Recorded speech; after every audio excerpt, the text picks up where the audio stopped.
সবাইকে জয় যিশু, হালেলুয়া, প্রেজ দ্য লর্ড। তো মহান প্রভু যিশু নামে সবাইকে অসংখ্য অসংখ্য ধন্যবাদ। তো যিশুর আলো চ্যানেলে তোমাদের সবাইকে স্বাগত জানিয়ে তো আরও একটি ঈশ্বরের বাক্য নিয়ে, তো ঈশ্বর সুন্দর দিন সুন্দর সময় সুযোগ করে দিয়েছেন ঈশ্বরের বাক্য বলার জন্য, তো সেই জন্য মহান ঈশ্বরকে ধন্যবাদ জানাই।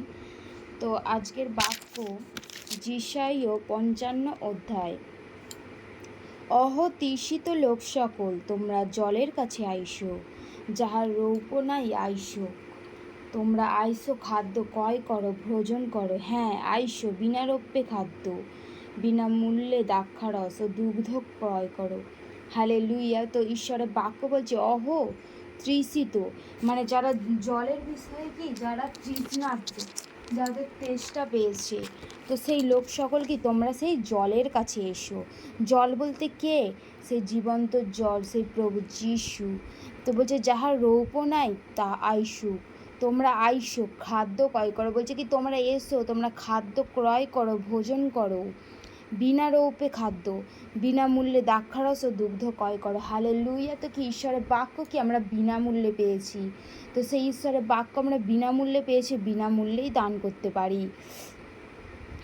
কেন অখাদ্যের নিমিত্ত রৌপ তৌল করিতেছ, যাহাতে তৃপ্তি নেই তাহার জন্য শ্রম ফল দিতেছ। বলছে কেন অখাদ্যের নিমিত্ত, মানে যেখানে খাদ্য নেই সেখানে কেন তোমরা তৌল করিতেছ, যাহাতে তৃপ্তি নাই। তো ঈশ্বরের বাক্য কি আমাদের কাছে সেই তৃপ্তিদায়ক, কারণ ঈশ্বরের বাক্য জীবন্ত খাদ্য।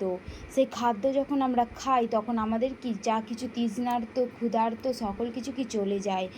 আর যখন আমরা অন্য জগতে থাকি সেই অখাদ্যের নিমিত্ত সেই রৌপ তৌল করি, বলছে যাহাতে তৃপ্তি নেই, যেখানে সেই তৃপ্তি নেই সেই জগতে, সেখানে কেন শ্রমফল দিতেছ, সেখানে কেন সুখসমত তোমরা সেই শ্রমফল দিচ্ছ।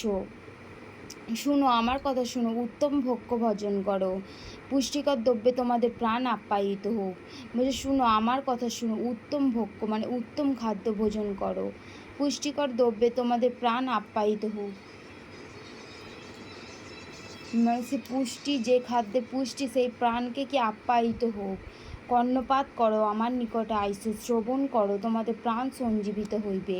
বলছে কর্ণপাত করো, আমার কাছে এসো এবং শোনো, তোমাদের প্রাণকে সঞ্জীবিত করো।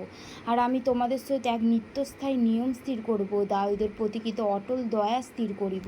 বলছে আমি তোমাদের প্রতি এক নিয়ম স্থির করিব এবং দাউদের প্রতি অটল দয়া স্থির করিব। তো ঈশ্বরের বাক্য, ঈশ্বর আমাদের খুব সুন্দরভাবে বললেন যে আমাদের পরিত্রাণ গ্রহণার্থে নিমন্ত্রণ, মানে ঈশ্বর আমাদের সেই পরিত্রাণ কোথায় আছে, সেই জন্য ঈশ্বর আমাদের সেই পরিত্রাণের রাস্তা দেখালেন। তো ঈশ্বরের বাক্য এতটাই। সবাইকে জয় যিশু, hallelujah, praise the Lord, Amin.